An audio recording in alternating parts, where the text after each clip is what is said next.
Konene, I think saizi inaanza kuwa very clear that the 2027 race most probably itakuwa between Kalonzo na Ruto. Najua inaanza kukaa ni kama these are the two front runners ikikam to elections. Of course Ruto is the incumbent, and in Africa there is no incumbent ulewaga ana resign after one term hata kaende aje. Alafu Ruto pia tumekuwa tukisikia every time akibonga anabonga juu ya story za 2032 najua saa zingine anabonga juu ya 20 years which inatushtua, but wacha tusikie vile hii story ilikuwa reported kuzijana. Kuna vile wase wawili waliamua ku clash kidogo, so wacha tusikize. President William Ruto and the former Vice President Kalonzo Musyoka are on each other's necks as concerns their respective development records. We begin with President William Ruto, who says his ambitious plan to transform Kenya into a first world country officially kicks off on Monday. The president says the agenda will be a key focus for cabinet, particularly the National Infrastructure Fund. Ruto, who was in Kiambu, also took a swipe at the Wiper Patriotic Front leader, Kalonzo Musyoka, accusing him of promising development while failing to deliver on projects in his own backyard. Acheki. So, of course, hii kitu imekuwa ikihaunt Kalonzo for some time. The fact that backyard yake huko ni kunaitangwa nini cho? Ni Kitui. Damn, hiyo jina imenipotelea. Mwingi. Yes, hakunaga in quotes development. So this has been something that has been haunting him. So of course Ruto lazima come at him through that. But it's interesting that the journey to Kenya being a first world starts today. Interesting, huh? So kutoka leo, journey to first world. This is the Singapore President William Ruto says he wants to emulate: modern infrastructure, efficient transport networks, and towering skylines. A vision he believes Kenya can achieve. To reach the level of developed nations such as Singapore and Malaysia, President Ruto says his administration is officially rolling out the National Infrastructure Fund this week. Kesho tunapitisha hazina maalum ya National Infrastructure Fund ambaye tutatumia kuokota pesa shilingi trilioni 5. So nimesikia, I think niliona nani, ilikuwa ni Paul Mwite reacted to history ya collecting funds and so we'll check that out later. Ya kubadilisha hii nchi. And we are not joking, my friends. Hii nchi hii lazima ibadilike. The president insists this strategy is the key to breaking decades of underinvestment in high-impact development projects. Tumechelewa kubadilisha Kenya. Tumechelewa kufukuza umaskini. Tumechelewa kufukuza njaa. Hii nchi inaweza kubadilika.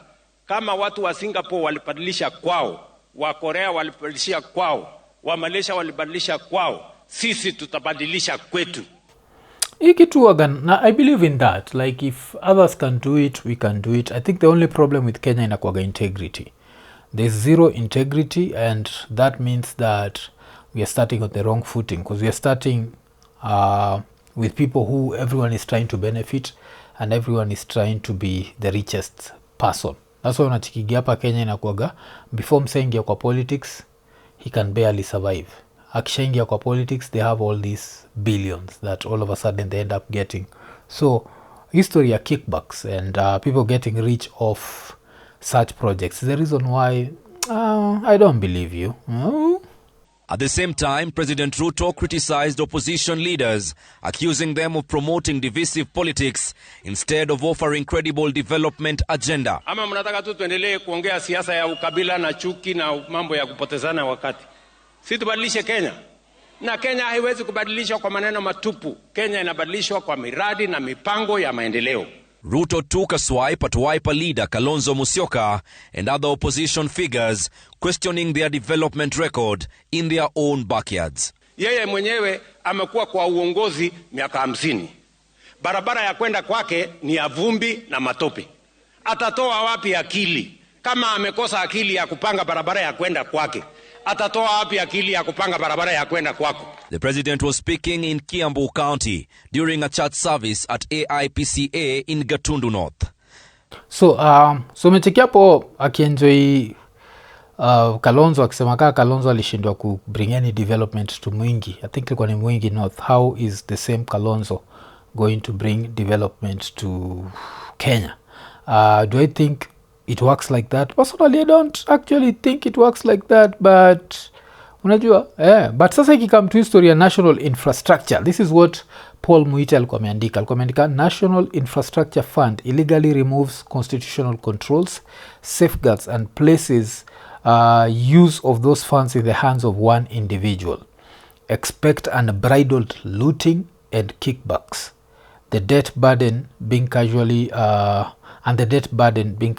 tossed onto Kenyans. So that's what Paul Muite alibonga jo story. So I don't know. It came to history of national infrastructure. I don't know what it's going to do.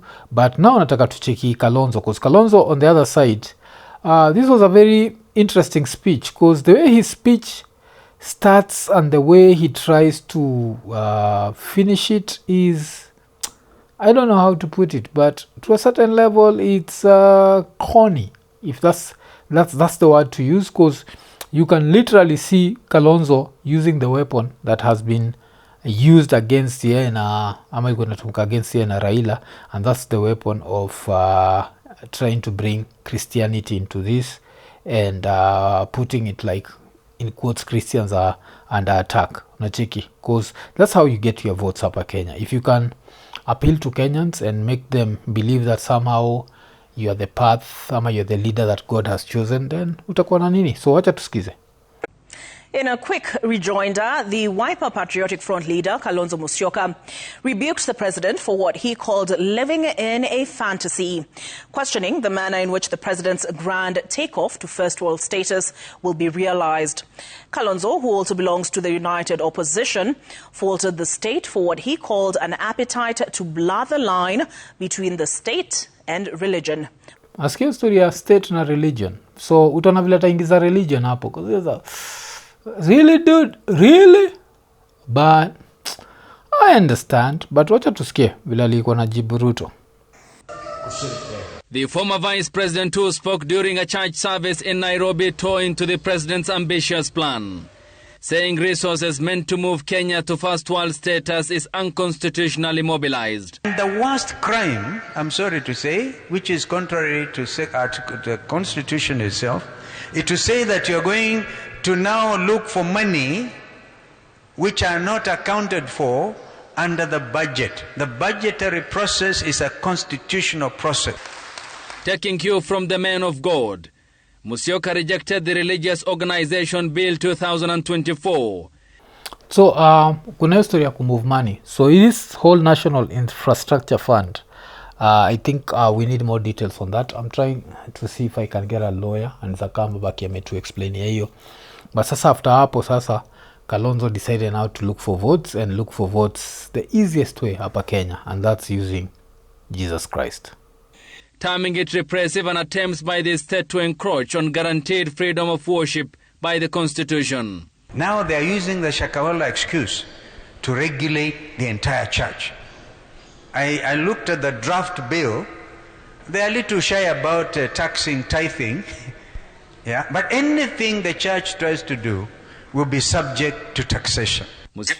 So Kinumu Shindagwa, since all church organizations are not taxed, if I was to now claim that atheism is a religion, does that mean that my organization will be tax-free? Nacheki. Because that are like, who do you worship? Oh, we worship the white God. Who do you worship? Worship the Hindu God. Who do you worship? Worship the Arab God. Who do you worship? Worship no God and no taxation. That would be something. Musyoka, while expressing confidence over the next election, cautioned against electoral malpractice. The only thing they're hoping to do is to steal the election. But I think we're able to stop them from stealing. But it's not us. The good Lord in heaven will. That card always works. You're telling people that God can stop rigging. I don't think it works like that. But one of the things that's happening right now is as we approach the 2027 elections, last year tumejidanganya that we are going to move away from tribal politics, and kulikuwa na the whole thing about the Gen Z being tribeless, and I think the thing that has stood the test of time is rudderless, because histories are tribeless, leaderless. Of course, that one stood the test of time. It was proven to be a very bad decision, being leaderless. So we're back to really tribal politics, and because of that, I always say that gives Ruto a certain level of security come to 2027, because he was going to be worried if we were not tribal. But right now, as political tribal, it makes stuff very easy for him. And with that in mind, kuna time nishaibongaga juu ya Gema na nikabonga juu ya ikam to Gema, kuna vile G waga happy but M inakuwaga ni hivi. And I was talking about the fact that hiyo M, that means EM, waneza, like if Ruto was to get his way, he can weaponize them because the fact that they always have to play second fiddle. And that's basically what is happening right now. So wacha tusikie vile hii story ilikuwa reported na Citizen. A section of Mount Kenya East leaders have declared their intention to completely break away from the Mount Kenya West.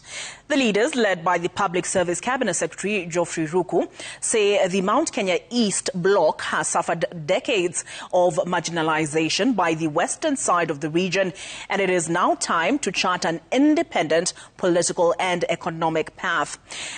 So nacheki hapo. So you'd have to look at it this way. Majuzi kulikuwa na Mbeere North. Na Mbeere North, of course, kulikuwa na Ruku. And Ruku is, what is it called? Ruku is an Embu. And of course, in the process, Ruku somehow, I don't know, walifanya Wamudhende akashinda. And with that, what I knew is at some point itakuwa like, oh, why is it always that the Embus and the Merus have to follow the Kikuyus? Why can't they come up with their own destiny? Especially right now, considering that the deputy is Meru. So I knew this was going to be played at some point. Why? Because tribal politics will suit Ruto. Ruto will always be out here saying he's against it, but somehow it's going to suit him. And that's what's happening right now. Wacha tuendelee. He made the remarks during a church service at Full Gospel Church in Kangaroo. We supported Kenyatta 1. We supported Kibaki. We supported Kenyatta 2. Na tu complain. Na wakai tuko na mmoja wetu, our neighbor, our brother, our son, who 2032 tutasukuma yeye akuwe rais wa Jamhuri ya Kenya. Ndio watu wengine na hapa wanatuambia ati tutoke ndani ya serikali ni mbaya, William Ruto ni mbaya. Tunawaambia hata kama ni mlima tutaikata mara mbili, tupate title deed yetu ya Mount Kenya East na wao wakae na title deed yao ya Mount Kenya West. Acheki sasa, tuko now back to fully tribal politics. Kwa sasa saizi inakuwa like, why are you not happy for Kindiki? Is it because he's Meru? And yeah, so saizi unacheki story ya Mount Kenya East na Mount Kenya West. Funny enough, I didn't know even that's how it's split, that Meru, is it Meru na Embu zinakuwa East alafu West inakuwa ni akina Nyeri and what. I didn't know that. So okay, to chart our own political destiny as a region.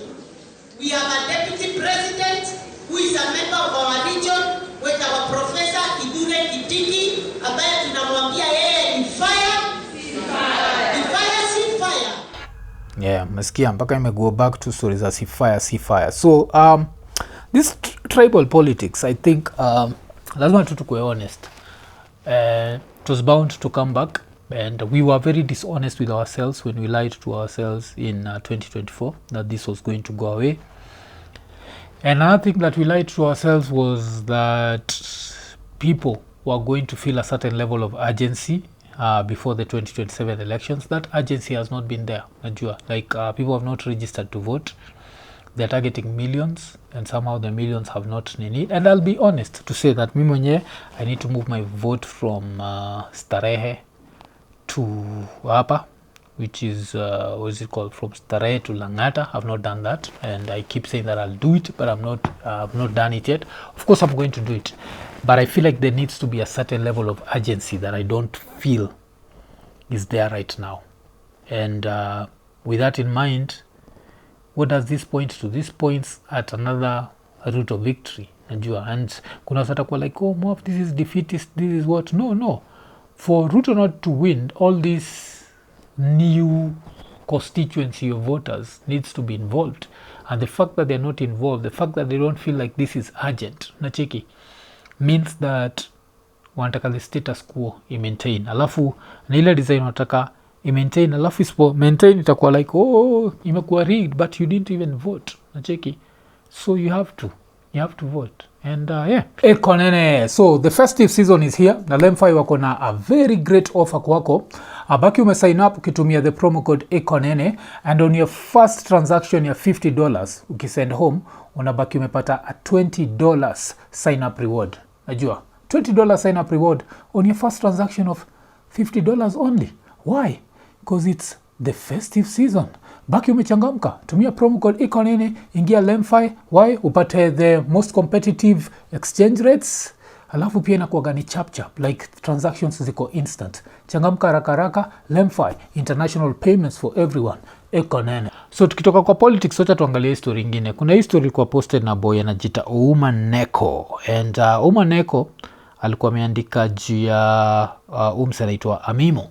So Amimo ni ule like presenter wa Mayenga FM unasemekana gali dedi akishiriki, najua. So alikuwa ameandika Festus Amimo did not just predict his death, he taught a full class on it. Then akaendelea chalkboard, syllabus, practicals included. Alafu akasema he didn't say I might die someday, he said I will die mid activity, quote, doing life at full volume. While others warned about accidents and diseases, Festus warned about overconfidence. Man described it vividly, the heart racing, the ambition peaking, the soul saying, this is it, and the body replying, this was a bad idea. He basically told people, if I go, just know I was busy, committed, and not resting. Even death listened and took notes.